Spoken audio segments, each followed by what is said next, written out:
Hello, welcome to a brand new episode of Look Forward. I'm your host, Jay. I'm here with my co-host, Brad. How you doing, Brad? I feel like I'm immune to like the goings-ons of the past week because like everything's happening, but for some reason I feel like it's all kind of passing me by a little bit. I do feel that way in to some degree. I think I'm suffering from I don't live there disease, and I can just turn off. And then you have the ability. Yeah, but then I open Reddit and then I get mad all over again.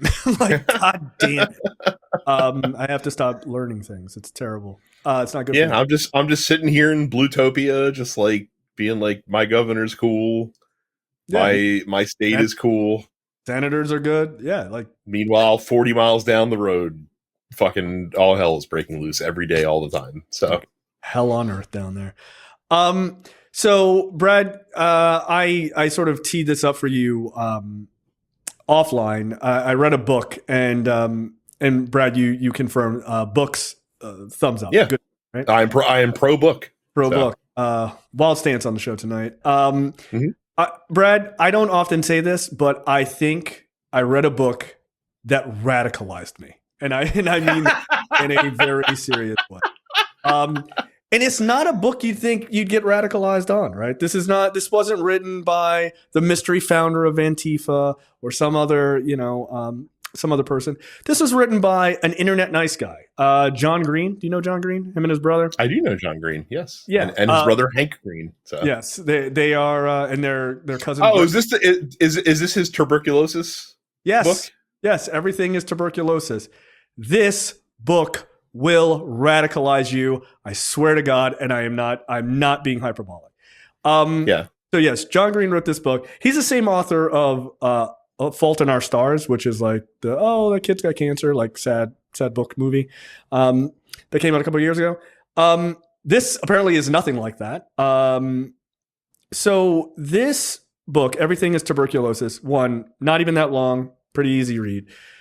Mm-hmm. Is about sort of him and his wife go to Sierra Leone, and they were basically like kind of investigating, kind of looking into why Sierra Leone has like the highest mortality rates for expecting mothers, right?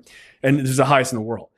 And while they were there, they sort of got pulled into this train of like issues of tuberculosis being like a major thing in Sierra Leone, all across Africa, and basically any poor countries in the world. Mm-hmm. This book goes into the history of tuberculosis, which if you're thinking like, how is that important to me? It's 2025. Nobody is affected by this. Well, is it still like the biggest, like the most like fatal disease in the world still to this day, just because it's so prevalent in countries that don't have easy access to vaccines against it? Yeah, correct. And just general medication and scanning for it too, right? So yes, it is the most deadly disease on the planet. It lost that crown for 2 years during COVID. And when COVID was over, it immediately went back to number one. Mm-hmm. So like over like 1.5 million people die of TB even today, when we've had a cure for TB since the 1950s, technically like the early 40s. It will radicalize you on public health. It really does. Because as you're reading this story, and it's not just like a bland, like technical kind of medical novel by any means. Like he meets this kid, Henry, and Henry's story is kind of like looped throughout the story. Like as he's talking about this stuff, it talks about how it affects, its effects on how Europeans and Americans deal with like how they look at beauty and fashion, very specifically like white people, which is actually super interesting. I know like everyone's like, oh, Europeans always like hyper thin women. Yeah, that wasn't until really tuberculosis took over. And then that became like a chic way of looking. And then that is held on, right? Like just like we think about COVID and how much it's affected society in 2 years, imagine the most deadly disease that man has ever known. And it's been around since forever. Like what that affects, right? He gives a statistic in that book that they believe that 1/7 of all people that have died of disease ever have died of tuberculosis, which is insane. Like of humans that have ever lived. what it tells you, like a lot for me, and what really stuck with me, and yes, this is relevant to this week's episode, very much so, is we can help people. We just literally choose not to. We just literally choose not to. Like, they estimate that if the world spent $25 billion a year, the world, you could basically eradicate it. And we just don't. Meanwhile, there's an asshole who lives in America who's worth like $160 billion, right? You know what I mean? It's like, we have all of this wealth and all of these things that we can do, and we just don't help people who have the least of any of us, right? And so it is a book to read. It really is. You'll be surprised how much you find it interesting and just like can't put it down kind of thing. Mm-hmm. I mean, there's so much, there's things for everybody, of like the weird beauty standards that kind of came out of it. The fact that people believe that only artists and high-minded writers and, you know, and these like high-level intellectuals, they were, you know, only they could get TB. Like, meanwhile, like, poor people are dying of TB everywhere around them. But like, you know, that whole idea of like, oh, the tortured artist, like, you know, that was like a big thing in with tuberculosis. How people literally didn't believe that Black people were sophisticated enough to get tuberculosis, because when you have tuberculosis, you get whiter and, you know, thinner and everything else, and it was called the white disease because you literally became like a fucking skeleton. So they were like, well, surely Black people can't get this disease. And it's like, bro, we're dying of tuberculosis as well. Could you help us? They're like, nah. So it's like, you see that like race is a through line through all these things, gender is a through line through all these things, classism is a big through line through all these things. And you just realize that the problems that we have now are not wildly different than the problems that we've had before. And he has a quote in the book that I think is just amazing, which is, to paraphrase it, what a privilege it is to believe that history only belongs to the past. Which I love that quote. It's a great line. It's a great line. Well, and kind of spinning off from that, like, it does kind of like, and this is where we can pivot into more of a conversation. Like, it is kind of astonishing when you really like look at world history that times like these that we're currently living in the US have not come for the US as much, like, in our history. Because if you look at most like advanced civilizations, like, there's a ton of rise and fall throughout world history, and it usually happens very cyclically. And it seems like what happens is that, you know, shitty stuff happens, and then you learn from the shitty stuff and you move on and you make a better society. And then everyone that was around when the shitty stuff happened dies. And then everyone that remains doesn't have anyone to tell them, hey, this is really bad, probably shouldn't do this, it's going to lead to bad outcomes. And then the shitty stuff happens all over again. Yeah. I mean, as I'm listening to this, my brain is screaming as he's like, yeah, you know, a couple of ways that people get TB, one of which is drinking raw milk. And I'm like, we're doing that again. We're doing it again. Like, why? Like, what's the problem? I feel really healthy. Well, you know what? Best of luck with your tuberculosis. Like, you're not and then you're also going to drink raw milk. Like, I mean, it's disturbing how we could fix things and we just kind of refuse not to. And that's like in politics, right? Is we have these abilities to combat homelessness and, you know, fix education and stuff, and we just fucking don't. And it's not like we can't afford it. We literally can afford it. We literally can. There is no argument. Well, we don't have a vaccine. We do, though. Like, we do have these things, and we still don't, because there is just a part of humans that is just like, is it going well? How do I fuck it up continually every generation? To your point of like, oh, you know, nobody wrote it down, or they wrote it down. I didn't read that shit, so let's drink more of raw milk. And you're just like, well, but it's not even that. Like again, like you, like the reason that we're seeing like Nazism all of a sudden on the rise and spiking again is because everyone that fought the Nazis is dead now. like there's someone left to give you firsthand accounts of like, hey, actually, the Nazis were real bad, and you should punch them in the face whenever you see them. Haven't you ever seen an Indiana Jones movie? And now you have people be like, was Hitler so bad? I don't know. Like, let's critically analyze him and find the good things that Hitler did. Which again, as we like the joke. Hey, the train sure did run on time. Right. That's about it. I mean, it's like, why don't we translate his speeches? Oh, they don't seem that bad.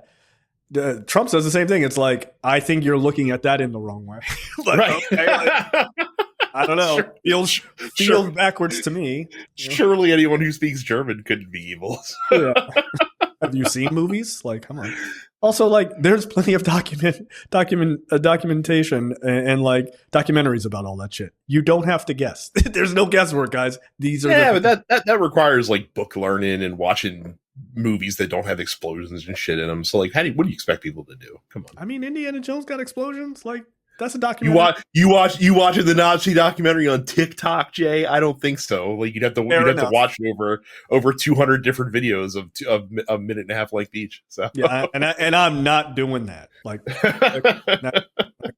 autoplay, for God's sake. So yeah, I truly mean this. If you really want to have an understanding of like how world health is impacted and how like it's super interesting, and it does have through lines into your lives, because it does. Everything is Tuberculosis is a really good read. It is. I loved it. It's one of those books, you know how like you have like a family member or some shit, and they're like, I read this book and I'm buying this book for everybody. That's like the book for me. Like, I'm gonna be that dorky family member. It's like, you should read this book on tuberculosis. It's like, what is this even about? Like, why are you giving this to me? I'm 7. Like, read the book. But everyone should, just to get an understanding of like where you live in that story, because that story is not over. It's not all the past, which is the point of that quote. So yeah, check it out. And if you have Spotify, it's on there for audiobook. That's how I read it. So, all right. Federal shutdown continues, Brad. And the reason why I started out with that book is healthcare tax credits are due to expire in a month. So again, sounds good. We can help people, and I feel like we're just not doing it. So here's the interesting thing. So the shutdown's been going on for a week. Like, we were literally recording last week when it started. Yep. And Mike Johnson still has not brought the full Republican caucus back to DC, because he still wants the Senate to pass their the shitty House bill that went through. And as much shit as I gave Hakeem Jeffries and Chuck Schumer on the last episode, it was deserved. Yep, absolutely. They've done what they're supposed to do during this first week of shutdown. They've held the line. They haven't budged on the demands that they made, and Hakeem Jeffries has found some of that swagger that we like, and is shit talking people in the media, which he absolutely needs to do.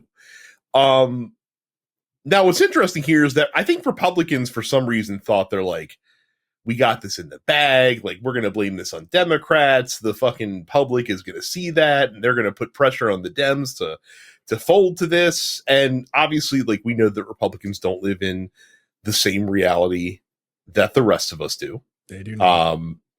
And you can kind of tell that it's starting to get to them a little bit. Especially Mike Johnson, who does not seem like he is a wartime consigliere, to borrow an analogy that I like to use all the time. He is not. Mike Johnson, I think his career is largely done. At the end of, like, if the Democrats get the House, his career is over. It's torched. Like, there's no upward mobility for him. Right. Which I think is.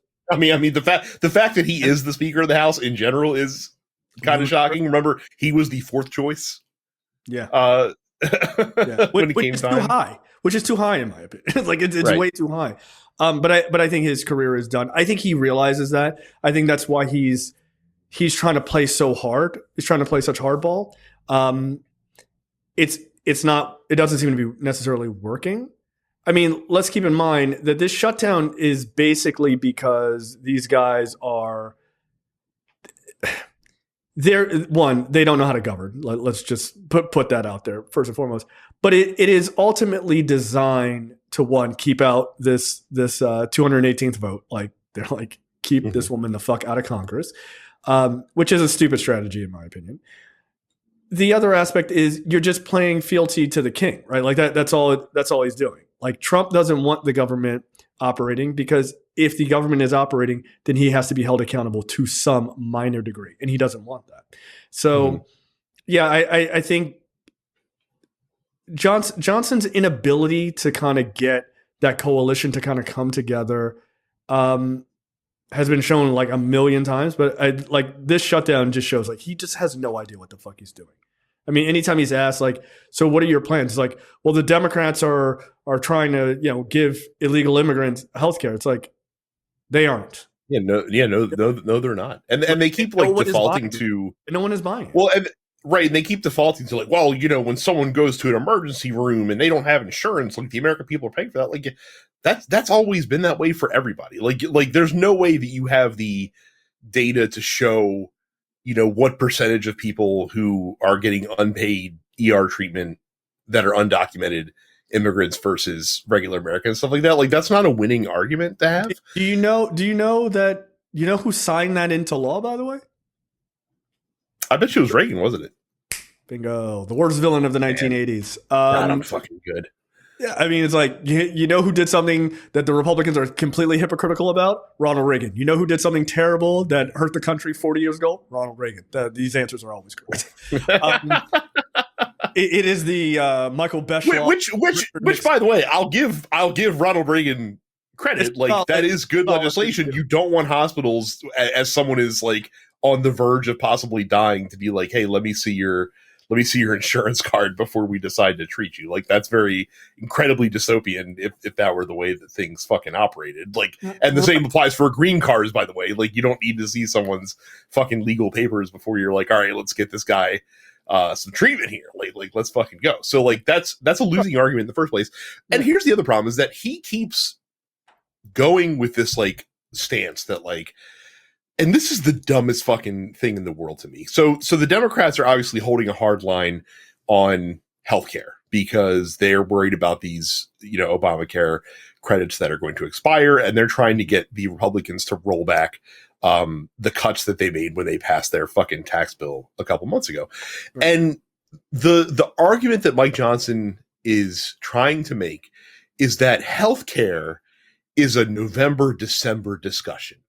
And the Democrats always knew that we were going to have that we were going to have that debate in November, December. And it's completely ridiculous that they're, holding this, shutting down the government to have that debate in October when they know that we're going to talk about that stuff in November, December. And I'm just like, bro, do you hear yourself right now? Like, do you think that is going to turn the public sentiment in your favor? Like, oh, they obviously didn't read the agenda. What stupid idiots those Democrats. All the public is hearing is our healthcare is in danger of being taken away.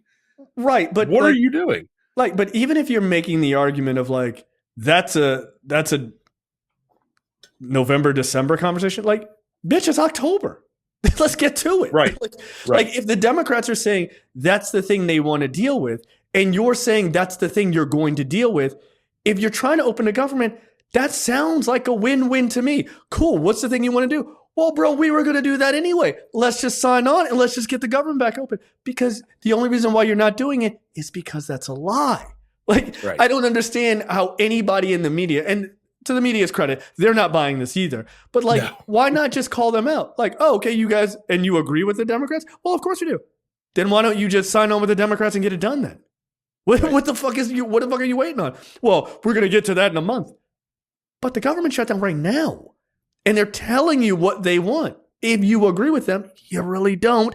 Why wouldn't you just sign on to it? Is this horseshit? Well, and here's the other way it's horseshit as well, is because the resolution, they're trying to pass a clean CR to keep the government funded for another 7 weeks. Right. And then they're like, all right, we'll have this conversation in November. To your point, well, if you know that you're going to have another shutdown fight in November, when you have even less leverage, by the way, as the ruling party, because now it's the holidays and now you look like real fucking assholes if you decide to shut down the government during Thanksgiving or Christmas. why not just have why not just have that conversation now? Like, why not just have that argument now?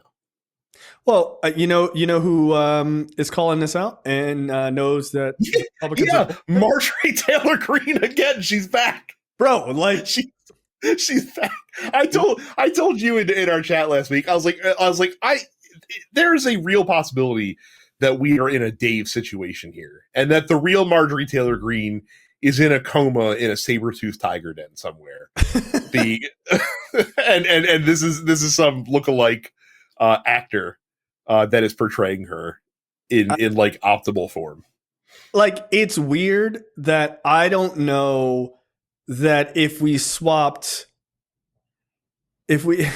obviously they're in different roles, but if we swapped Marjorie Taylor Greene with what's the fucking the dude from Pennsylvania who sucks? John Fetterman. Yeah, John Fetterman.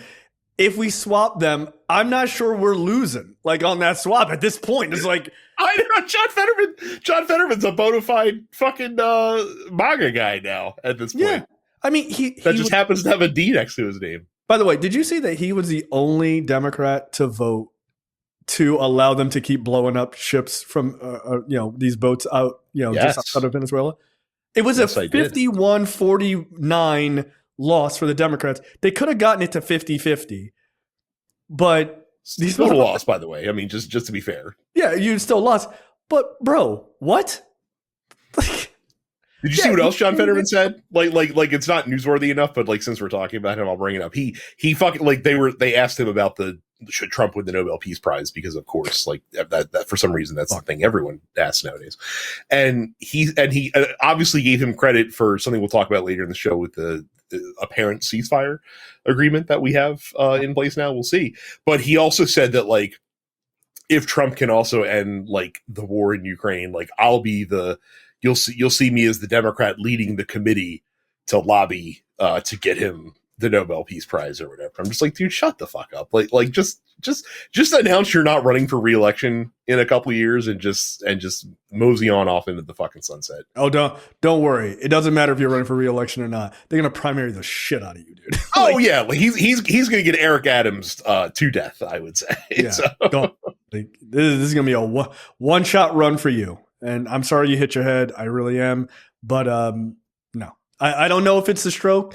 I think that it likely is, but you are not the guy that people voted for. Not by any means. Not by any means. And look, if it is a stroke, I mean, I don't mean to like make fun of it. Like, I truly don't, because it can quite honestly change people's personality permanently, which is really fucking scary. Head traumas are a big deal. But I mean, for the jokes that head trauma makes you into a MAGA Republican, like, it's kind of funny. Like, it just is. It's kind of funny. Like, what's the worst that could happen? Oh, I'm a MAGA person. Oh, I hit my head. Hey guys, I think we should help the poor. Like, oh, see, it's not that bad. I don't know. I don't think your theory holds water, because Trump is still being his same self right now. Yeah, no, but here's the thing: you have to have something in your head to get damaged. I see. Right, like if you just take an empty fucking ball and you throw it against something, nothing happened. Like, maybe get a dent. Didn't change anything inside. Fetterman had a brain, and now it's damaged. So now he's a Republican. Makes sense.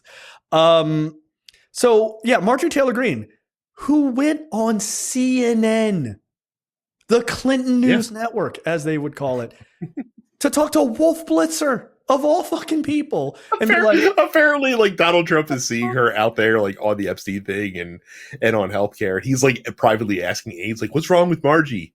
What's wrong with Margie? Like, what's going on? Bro, like, she heard the Who's down in Whoville and her heart grew 3 sizes. I don't fucking know what to tell you. Yeah, no, like, it is wild to read these quotes and see this shit from her. Like, I'm like, you're doing what a politician's supposed to do, by the way. Like, you're actually like, hey, my constituents are like, yo, I'm really concerned about these healthcare premiums going away. Now, her logic is fucked up, right? But look, you get there how you get there. I will fucking, which is, she's like, I wasn't there for the Obamacare bullshit. It was the worst and everything was terrible. I'm like 20 million people didn't have healthcare. Like, what the fuck are you talking about? But she's like, but these tax credits, these healthcare subsidies, if they are allowed to expire, if the government is still shut down, people's premiums are going to skyrocket. She's not wrong about that. And she said that, to paraphrase her, my party has no plans for healthcare. And we know it is nice to see someone acknowledge it, but we knew. We've been knew. But it was hilarious because I sent this to you and Andy. That clip, I wish I had saved it. That clip of Mike Johnson being asked about that, and he's like, well, everyone in the party's not read out on all of our plans. We do have healthcare plans, and she just isn't aware of it. And I'm thinking to myself, that's not the statement you think it is, because it's one thing to say like, hey, we have these like hyper detailed parts of our healthcare plan, and like we haven't shared that with Marjorie. We're working in our little committee on this, or like we got a couple of nerds in the back there kind of still writing it up.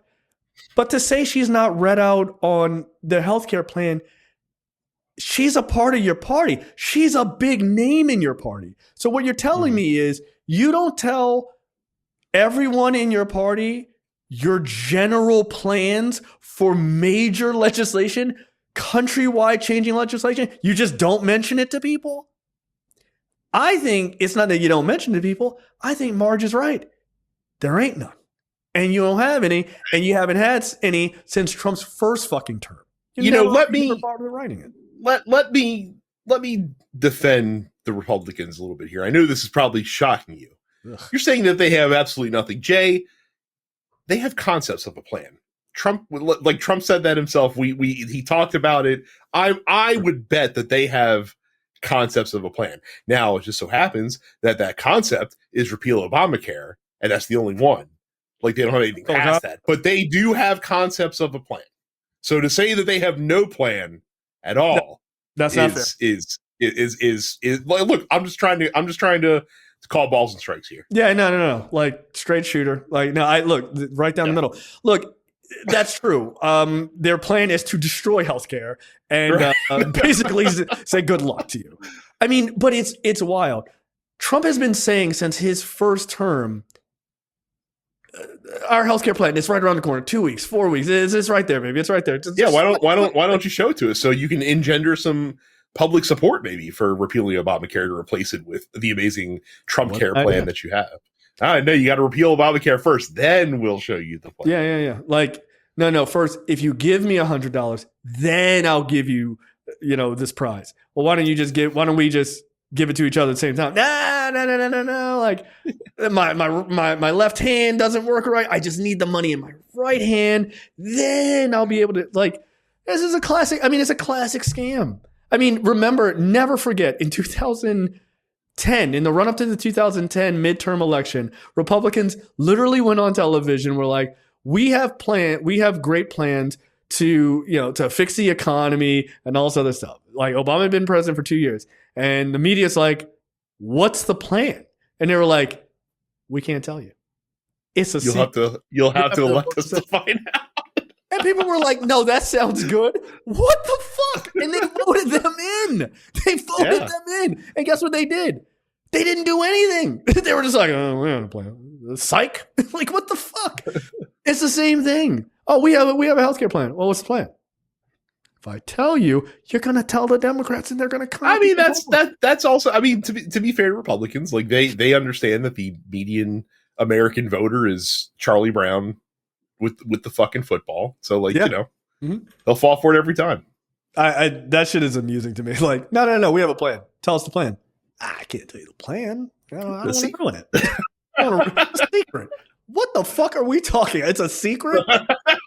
Like that shitty book a couple of years ago? Like, I believe the secret was believe in yourself. Like, I think that was the secret, incidentally. Spoilers. I haven't gotten there yet. So. Yeah. Manifest it. Like, yeah, it was. Right. People really bought that book to be told a bunch of bullshit.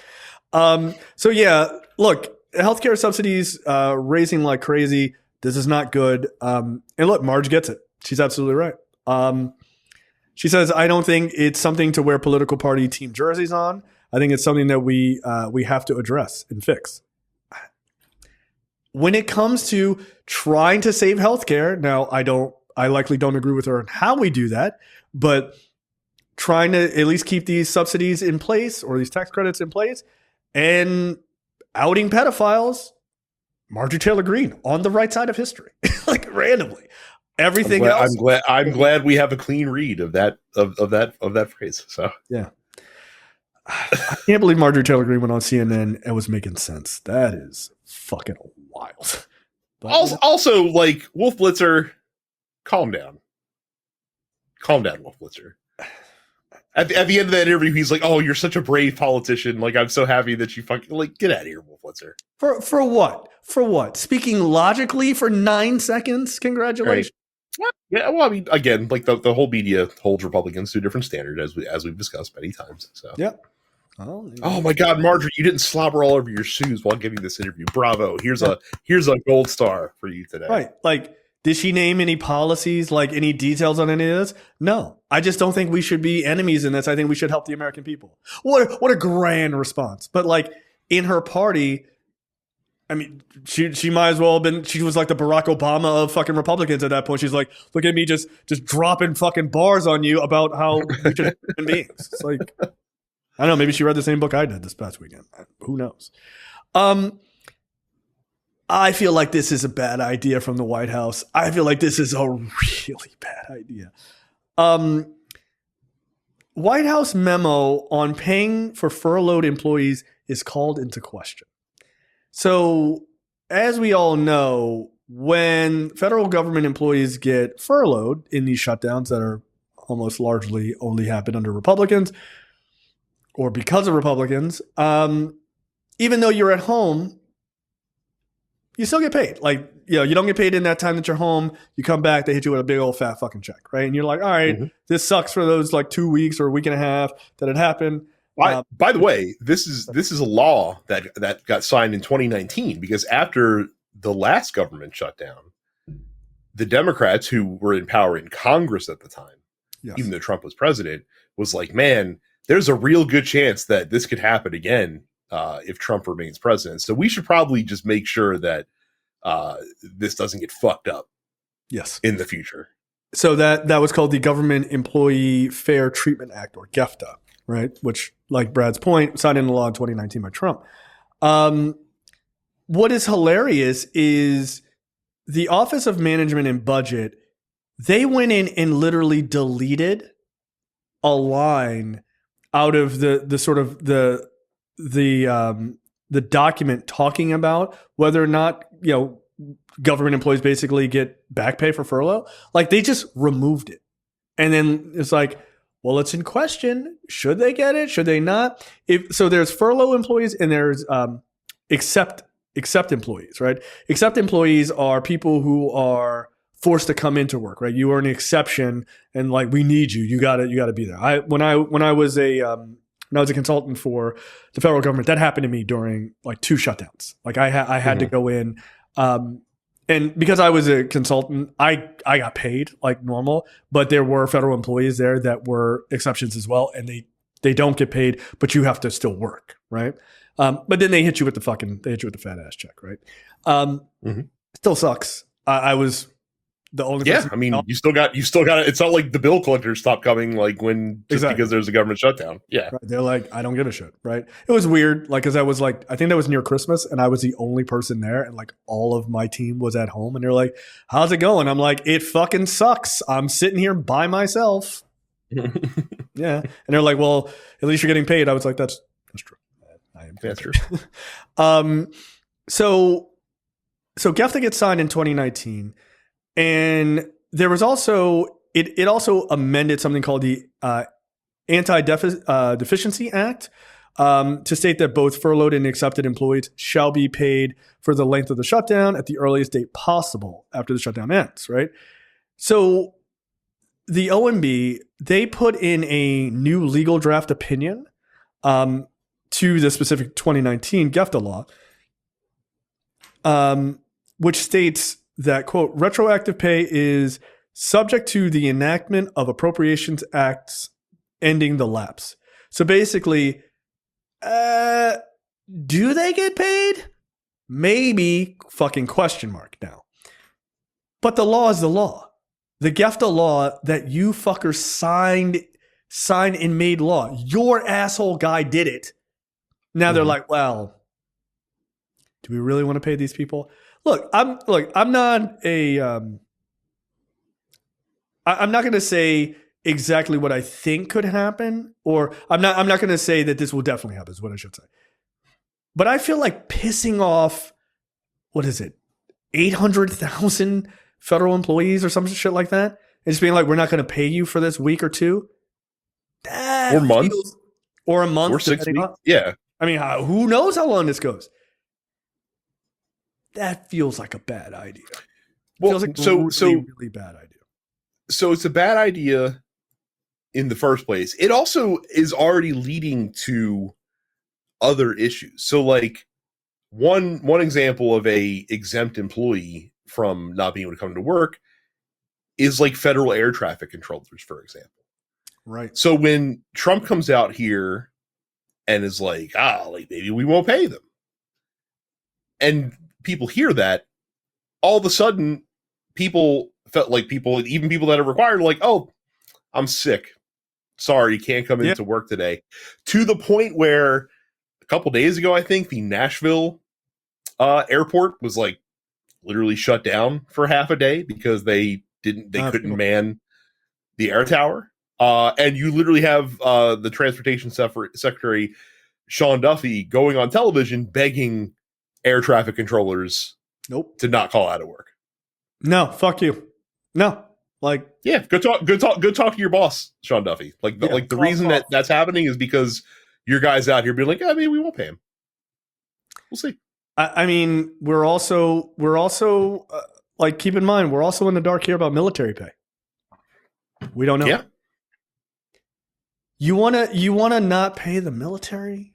You wanna not? I think they actually passed that tonight as we're recording this. I think that actually did they made it through? Pretty sure. Okay, or at least made it through one of the chambers. I don't know. Yeah, because I'm reading this article from today. It says the federal government has reached the 9th day of its ongoing shutdown, leaving military members in the dark about whether they'll get paid on October 15th. Troops continue to work through the shutdown as their roles are considered essential for national security. Legislation would need to pass by Monday, October 13th, for troops' paychecks to be processed on time due to the number of people involved. As of October 9th, there were no signs of a shutdown coming to an end. The Senate is preparing to vote again on reopening a day after the 6th failed vote. That's not good. That's not good. There are roughly 1.3 million active duty members who make up the U.S. military. Okay.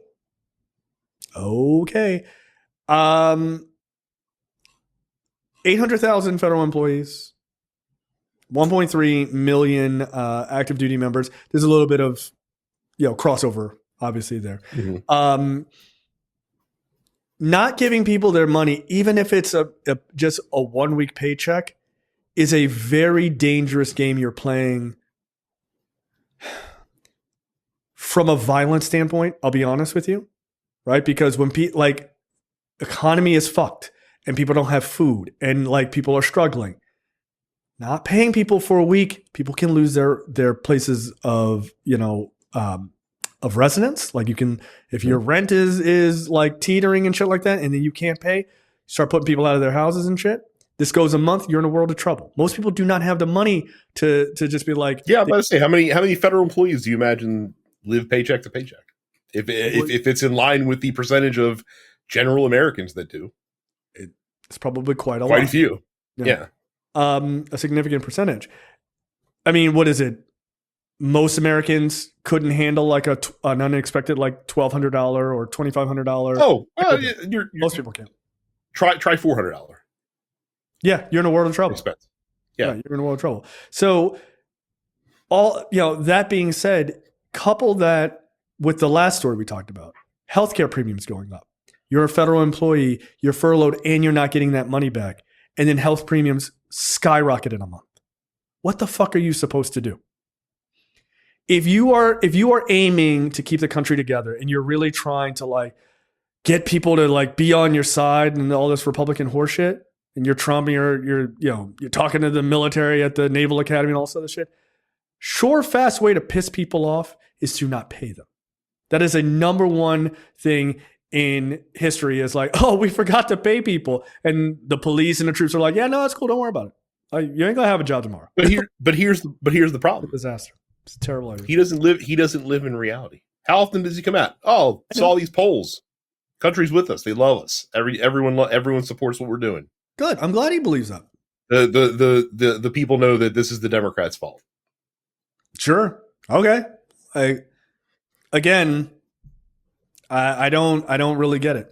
By the way, if I was in Congress, I don't know if anyone has done this. If I was in Congress, one of the first things I would do, when the government opened up again, very first thing I would do, and I'd be very vocal and very public about it, I would institute, and I know it wouldn't pass, but I would push for it. A law that if the government shuts down, people in Congress don't get paid either. Yeah, they don't. Like, I don't know why they would be exempted. Yes, they are government employees, just like everyone else. So and by the way, and their staff, by the way, too. All of it. Make sure everyone across the board. Yeah, right. Push that, because if they do, if you ever got that passed, by the way, it should be a law. Like, that absolutely should be a law. It's ridiculous. But if that got passed, people don't want they don't want shutdowns. And look, a lot of those people are millionaires or whatever, but they love money, right? Like, they're not like, but that's why I also said make sure they're staff, because A, like, they don't want to have to hear it from their people every fucking day if there's a government shutdown, and B, like, they need that staff. Really, really, really talented people. If all of a sudden, like, there's a shutdown for a month, they're not getting paid. They're like, I can just, like, fuck off to the private sector, right? Like, I don't have to hang around here. Like, I can make a lot more money. Right. Yeah, and by the way, I think it should have a stipulation that, like, the senators and House of Representative members, they don't get back pay. Like, their staff can get back pay, but they don't get back pay. See how long that lasts, right? Like, when they know that check isn't coming and they better keep the shit together. Yeah. Like, oh, well, like, it just is what it is. You better make sure. And actually, maybe their staff shouldn't get back pay either. And I don't mean to pick on them, but that's another thing of, like, they need those people to operate. And so they're all generally rich enough that they could just be like, yeah, whatever. But there are people who work for them aren't. And so it's like, hey, motherfucker, if you want, like you said, if you want these talented people to stick around with you, they can't stick around if you're going to be shut down for a month. I got mouths to feed. So, yeah. I will reiterate, like, in the past, when Democrats have been in charge, or like they've had sway, like in the Trump shutdown back in 2019, they were able to hold the line, even though Trump initiated that, because and they needed Republican votes, because they knew that they had the popular side of they were on the right side of history, to not overuse that term. Like, Republicans had to eventually come to them to be like, oh, like, people aren't fucking with us. It's different this time, because Democrats seem to be cool, waiting things out. And in any negotiation, like, if Republicans are saying, hey, we cannot pass this without getting Democrats on board with us, then you have to acquiesce to the things that they want. That's how negotiation works. Yeah. Otherwise, it's just going to sit closed, and then you can start to explain to the military and all these federal employees why they're not getting furlough pay for 2 months.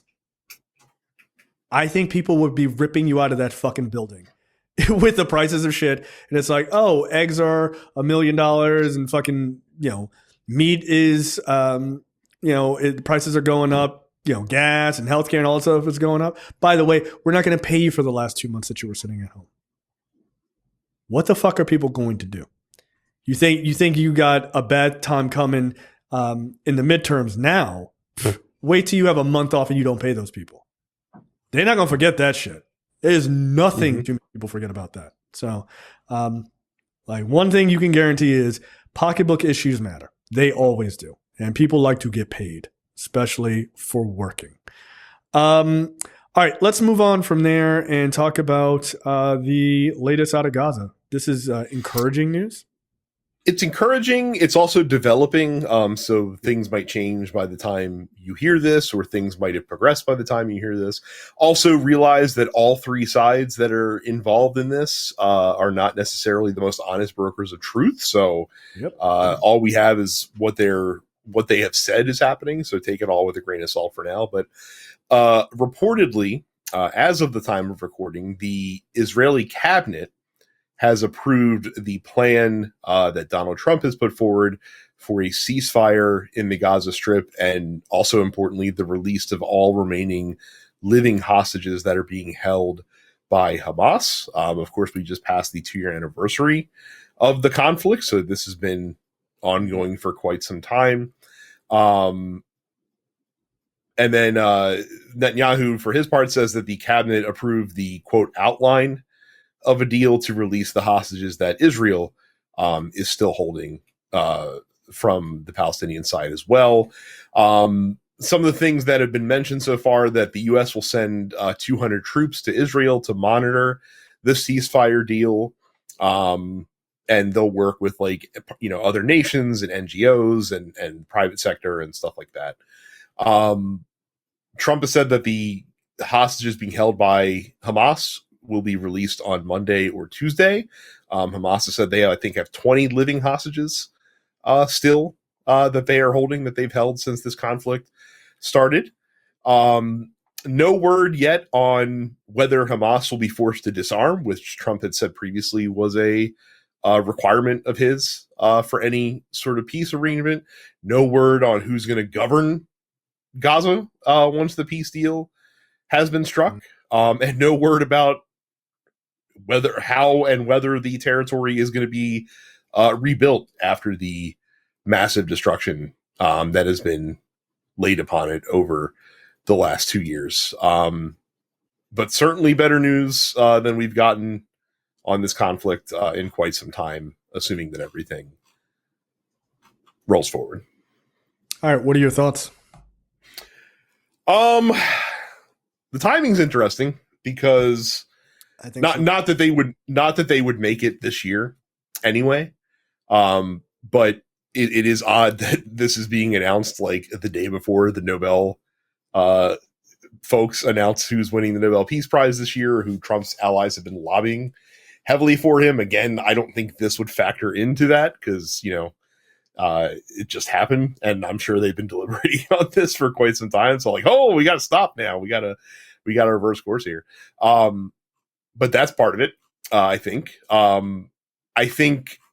maybe there was some pressure on Israel because of how long the conflict has been going on. Again, this past Tuesday was the 2-year anniversary of it.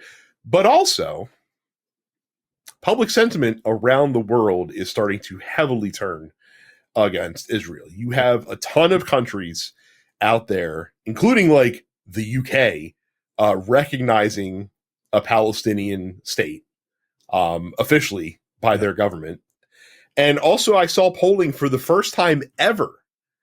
More Americans support Palestinians in this conflict than they do Israelis.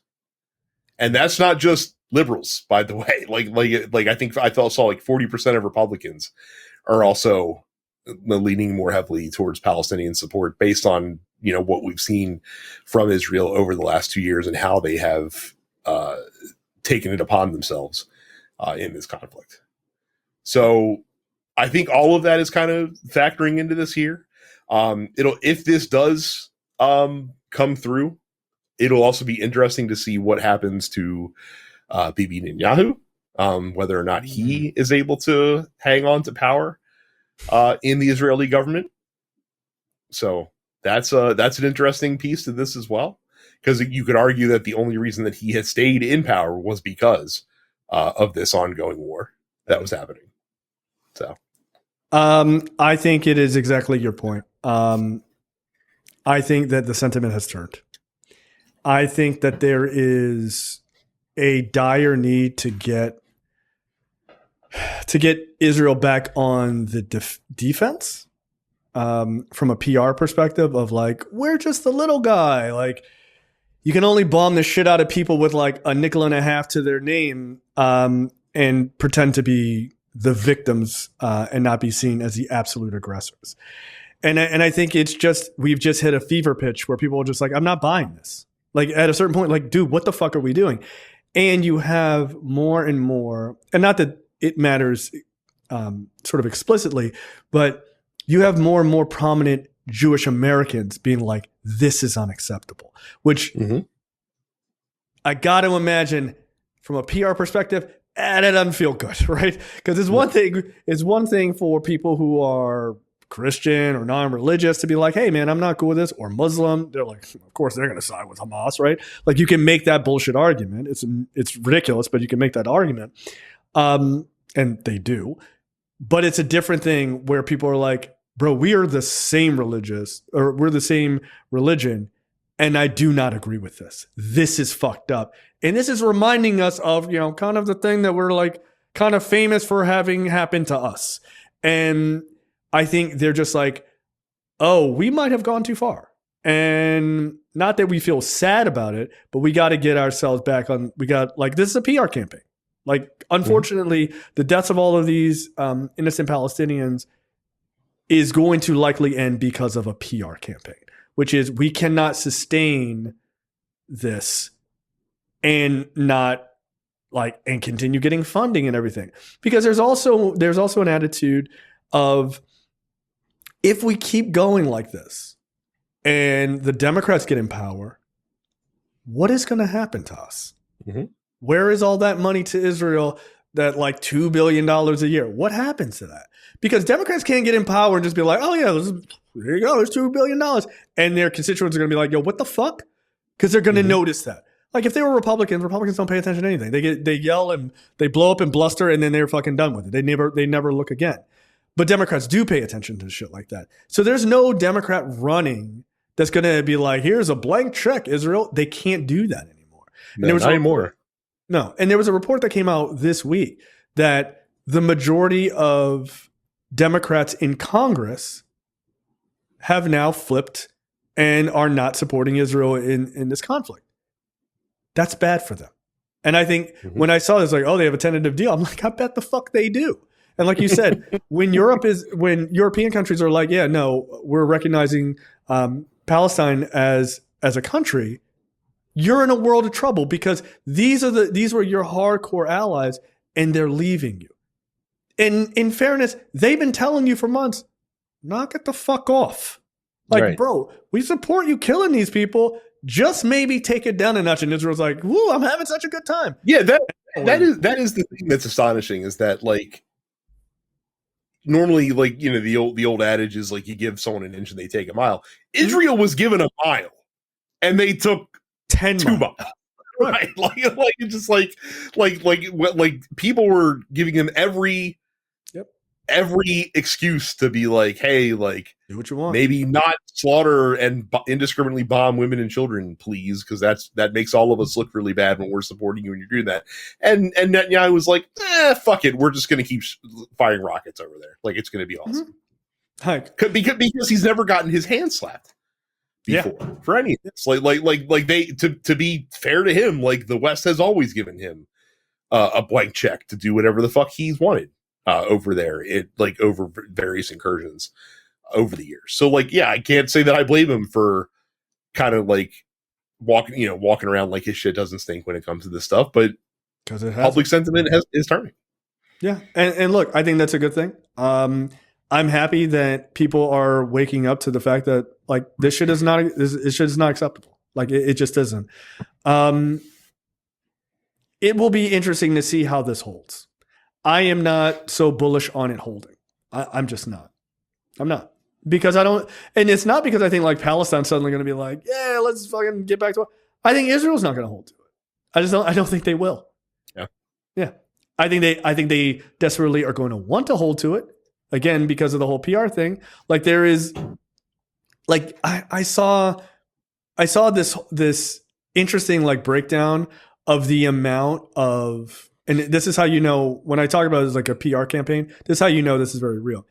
there is a number of movies and television shows that have been announced of like romantic comedy taking place in Israel with like these major, stars and stuff like that. That's a PR campaign, right? Mm-hmm. And I don't mean that to be like a conspiratorial type of bullshit, but I mean it's like, oh, you're trying to romanticize this country in this moment. Why Israel? There's a million fucking places you could do this story. And it's like, yes, the rolling hills of fucking Jerusalem. Like, okay, like, all right, I guess this is what we're doing. But that's a PR campaign because they are literally trying to get you to forget what is going on and to focus on, remember Israel, our friends over there, they're suffering, right? They're suffering and they got all this bad shit going on, but they're still a good people or whatever. It's like, I don't have a problem with Jewish people. I got a problem with the Israeli government. I don't give a fuck. Right. Like, cool, romantic comedy starring 2 Jewish people. I think Jewish people are awesome. It's great. Some of my best friends are Jewish. Like literally, that's not just a bullshit thing to say. But like, so weird. But that has nothing to do with the right-wing government of Israel. And I don't buy a bullshit PR campaign because I can see it coming. So like that's what they're doing. They're just trying to fucking butter us up so that we forget about it. But I'm not going to forget about it. That's bullshit. So they should cut your fucking funding. Go with God. Via con Dios. Like, you got it. Don't worry about us. The last thing we need to be doing is sending $2 billion over to you guys anyway. Call Jared. He's got $2 billion. Borrow it from Oh, no, I don't know if he does now. I mean, he is part of that contingency that just bought EA for $55 billion. So he might be a little tapped out right now. He's tapped out for cash. All right, well, that's fine. Well, call the Saudis. They apparently are just buying up everything cool. So, and EA. So yeah, there you go. But yeah, I think tentative peace agreement is the exact right way to say that because I don't think they're going to hold to it. I really don't. This is a very interesting story that you put up. I'm very interested to hear your thoughts on this. I did. So many people listening might not know the name of Bari Weiss.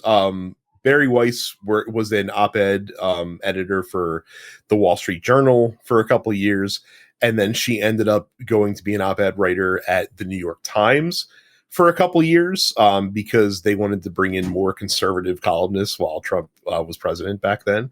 And she famously resigned from the Times for being, quote, canceled by them because it was an illiberal environment that I guess wasn't open to her more centrist / conservative viewpoints.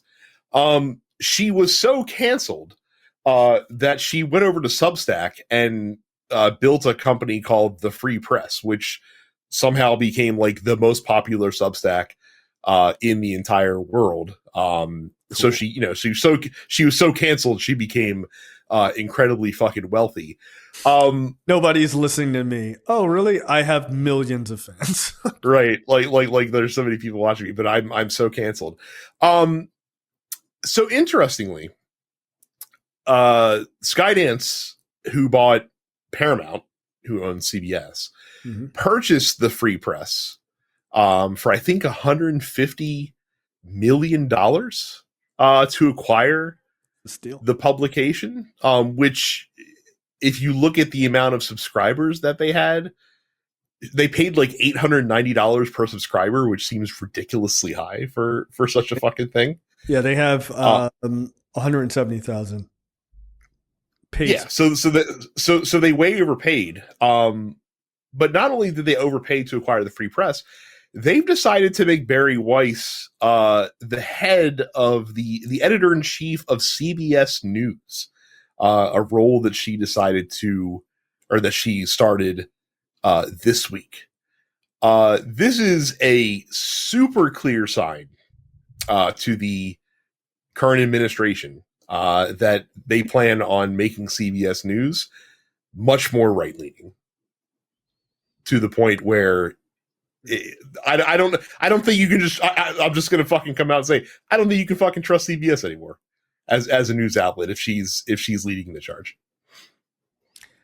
Great, good job, everyone. We're really doing it. We're going to just go ahead and corrupt all 3 of the classic networks and make them either right-wing horseshit or kowtow to right-wing horseshit. Either way.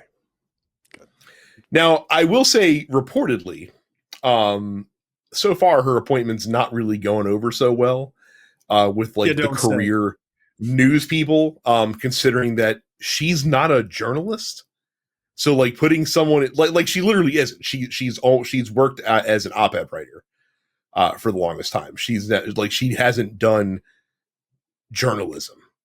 So this isn't really going over too fucking well from reports from a lot of their longtime news people. So it'll be interesting to see if anyone kind of sticks around. But just again, keep in mind, like as you're watching you're watching like 41. She's 41. Yeah. Holy shit. What am I doing? Yeah.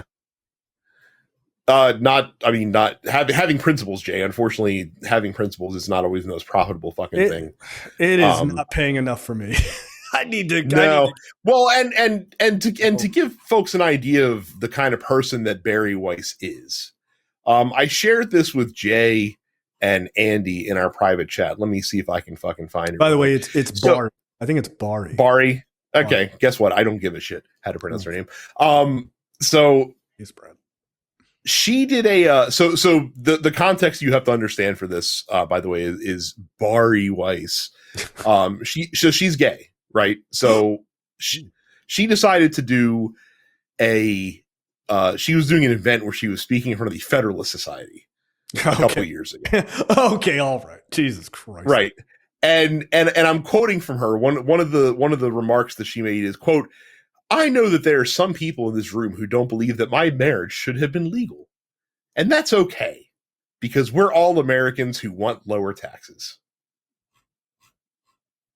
So yeah, so that's the kind of person we're dealing with here. Someone who is willing to set aside who she is as a person to fight super hard for the things that all Republicans want, which is to lower taxes and to, oppress immigrants and all sorts of shit like that. So I went and I grabbed my James Baldwin candle, James Baldwin holy candle. And the reason why I did that is because that story reminded me of something I heard this past weekend, which is James Baldwin was asked when he was alive, and he is the fucking GOAT. He was asked by the Village Voice in New York, like what he thought of the white gaze, right? Like not gaze as in view, the white gaze. Like what is the female gaze? No, they're called lesbians. No, so the white gaze, and obviously Baldwin was gay, and he said that. To paraphrase his comments, basically, white gay people, when you're born white, you're born without a large amount of like inherent risk in life, right? Like you're born white in America, right? You're born without like large risk outside of like normal risk that people have, but you're not born with additional risks, right? If you're born black, you have additional risks. If you're born a black woman, you have even more additional risk, that sort of thing. If you're born gay, you have additional risks, so on and so forth, right? And even if you're just born a white woman, you have additional risk, but that additional risk is not the same as every other woman on the planet who's not white.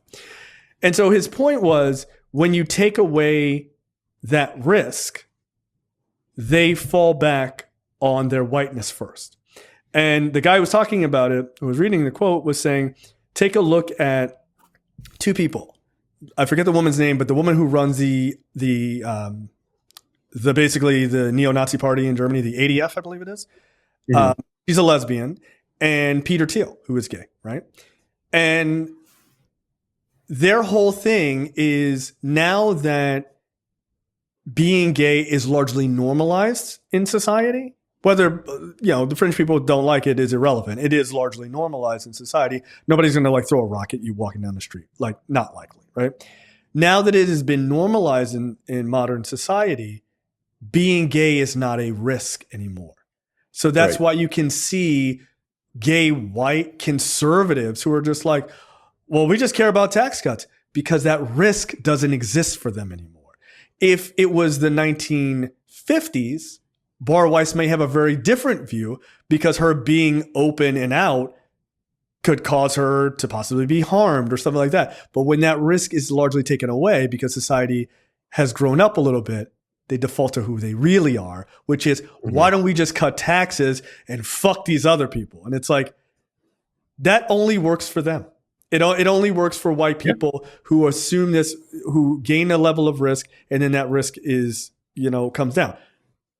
Even though being black in America is normalized, it's still a risk that will always be there.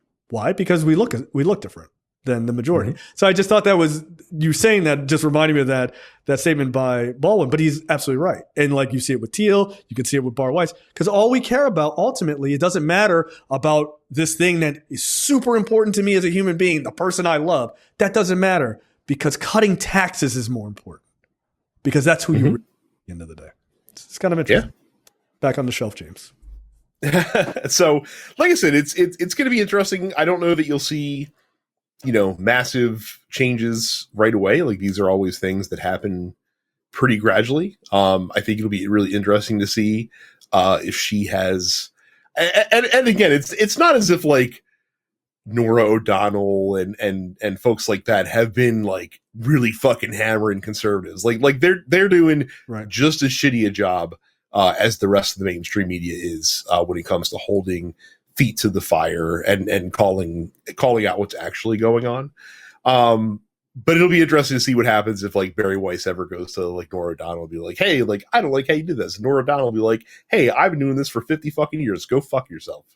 Yeah. And then fuck out of my face. And then Norah O'Donnell will have her own Substack and she'll be doing her videos on YouTube like every other, decent minded journalist is doing these days. Yeah. Okay, man. This is, again, not good. Not good. Next up, Brad, you got this one too. We talked about this a lot on the show before, about how pulling out of worldwide spaces where the U.S. has been like the dominant factor, like the de facto helper, is bad news if you care about like the country remaining strong, because China is poised to fill those voids right now. We saw it with USAID going away. China, as soon as we fucking went wheels up, China flew right in and was like, hey, like, we got you guys. Don't worry about it. Yeah, like, literally called great. China Aid. Like, they were on that. Right. Shit. And we're seeing now the same thing with the H-1B visa fiasco that we talked about a couple of weeks ago, where now China is designing a new visa program to go out there to try to get these young professionals from other countries who would normally be going to the US to apply their trade. Hey, come to China instead. We're more than happy to fucking bring you in here and save you $100,000 that the US wants to charge you for coming along. Now, ironically, what this is leading to is a lot of fucking xenophobia and racism from Chinese people, because apparently, like, youth unemployment in China is growing. So great. The Chinese people are just like, hey, what the fuck? You're going to bring all these foreigners in. So it also kind of goes to show you that, like, no matter where you are in the world, some things just are kind of the same, no matter where you go. But yeah, so China is definitely trying to pick up the ball that Trump willingly fumbled with H-1B and that whole program. Okay. What the entire fuck? What a big old dummy! It's just a goddamn dummy. But cool. I'm sure there'll be no bad long-term consequences with that. No, let me tell you, the best way to really make manufacturing powerful in the U.S. again is to make sure that no companies want to do it here because they can't bring over their workers from overseas. Yeah. By the way, how's that going? How are the building of all these plants and getting all these companies back? How's it going? Right? Because Republicans told us that was a long-term thing, and Trump is really changing. But shouldn't this be starting now? Shouldn't it be starting? Because Jay, I'm sorry. What we already have the greatest economy of all time. What are you talking about? We have the hottest country out there, as if it's like, yeah, we're the hottest. Yeah. Like, why are you talking about it like a large-breasted bimbo in a Budweiser commercial in the 1980s? Like, we're the hottest. Because being having an it factor, being on top of things. That's the only way his fucking dumb brain works. Yeah. He's like, if America was a woman, she'd be driving a Mustang and giant boobs and long hair and blonde and probably 13 the way I like him. Like, excuse me? What, Donald? What do you say? Like, where's Jeff? I miss my friends. There's no work being done on this. There are no companies like, hey, we're building a plant in fucking, Jackalope, Michigan, or wherever the fuck people live up there. Like, nothing's happening. Oh, we're bringing back building iPhones in Nebraska. No, they're not. So when is that all going to start? Because I was told, according to the TikToks, we got to get moving right now so that we can down the road, this all can get done. Surely they should be breaking ground. It's funny how they're not. It's almost like all of this was bullshit. Okay, that's the end of the free portion for this week's episode of Look Forward. Make sure you go to lookforwardshow.com/premium. Sign up for premium content. It's only $5 a month or $50 for the full year.